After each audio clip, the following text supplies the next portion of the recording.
पुढच्या बातमीकडे अजित पवार आज नाशिक दौऱ्यावर आहेत। उपमुख्यमंत्री अजित पवार कळवण तालुक्यातील ओतूर धरणाच्या पाहणीसाठी गेलेत। गेल्या काही महिन्यांपासून धरणाचं काम सुरू आहे। अजित पवारांच्या पुढाकारानं धरणाच्या कामाला मंजुरी मिळाली होती।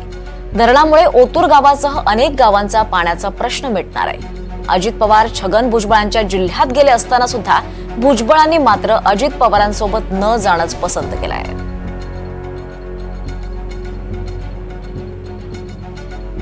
अजित पवार नाशिक दौऱ्यावर असताना भुजबळांची मात्र अनुपस्थिती पाहायला मिळाली।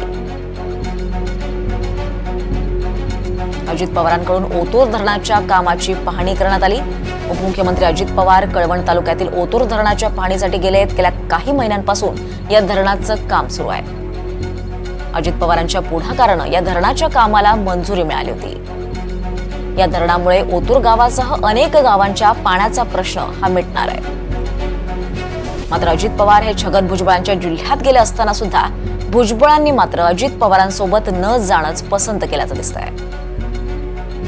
भुजबळांच्या अनुपस्थितीमुळे अनेक प्रश्नचिन्ह निर्माण झाले।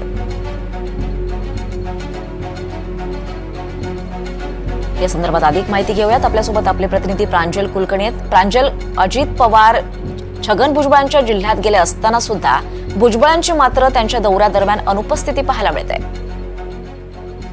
दीपाली, खरे आपण जर बघितलं तर मंत्रिपद न मिळाल्यापासून छगन भुजबळ हे नाराज आहेत। त्यांनी आपली नाराजी ही अनेक वेळा बोलून दाखवली आहे। त्यानंतर अनेक वेळा भुजबळ भाजपमध्ये जातील अशी देखील चर्चा या रंगलेल्या होत्या।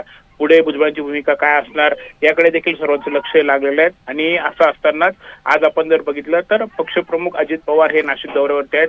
सध्या ते कळवण तालुक्यामध्ये आहेत। त्यांच्या हस्ते पंचायत समितीच्या इमारतीचे भूमिपूजन सोहळा हा पार पडतोय। तिथे त्यांचा मेळावा देखील होणार आहे। मात्र असं असताना दुसरीकडे छगन भुजबळ हे नाशिक जिल्ह्यातच आहेत, आपल्या येवला मतदारसंघामध्ये असते आहेत। आणि असं असून देखील छगन भुजबळ हे अजित पवारांच्या स्वागताला म्हणा किंवा त्यांच्या दौऱ्यामध्ये उपस्थित नाहीयेत। आणि त्यामुळे एकंदरीतच कुठेतरी राजकीय वर्तुळामध्ये हा चर्चेचा विषय ठरतोय। अजित पवार आणि छगन भुजबळांमधला हा दुरावा जो आहे तो अजून दूर झालेला नाहीत का? भुजबळांची नाराजी अजून दूर झाली नाहीत का? असे अनेक प्रश्न आता खरं तर उपस्थित होत आहेत। अगदी बरोबर। धन्यवाद प्रांजल, आपण दिलेल्या या सगळ्या सविस्तर माहितीसाठी।